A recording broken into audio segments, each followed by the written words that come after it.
పర్ణిక,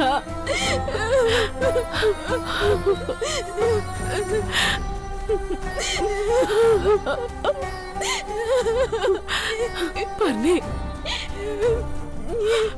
నాకొక్క క్షణం ఊపిరి ఆగిపోయిందమ్మా. అన్న నిన్ను ఎక్కడ చంపేస్తాడోనని భయం వేసిందే.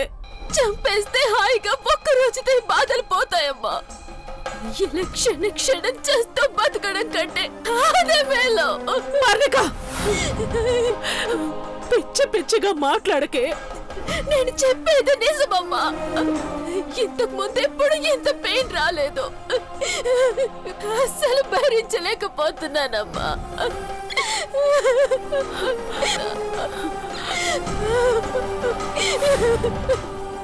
శాపాన్ని వెనక్కి తీసుకోవడం జరగని పని. చేసిన పాపానికి శిక్ష అనుభవించి తీరాలి. క్రమక్రమంగా నీ కూతురు పూర్తిగా నువ్వు అసహించుకునే మా నాగజాతి నాగులా మారుతుంది.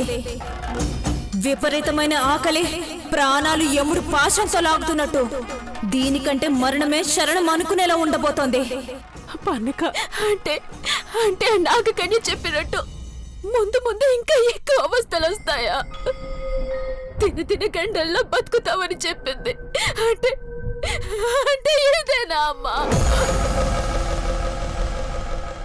అప్పుడున్నాగని కసితో వేటు వేసే సమయానికి దిగంబరుడు వేట కుక్కలా వేటాడి దాని జీవితం నాశనం చేస్తాడనుకుంటే అంత సర్వనాశనం అయిపోయింది.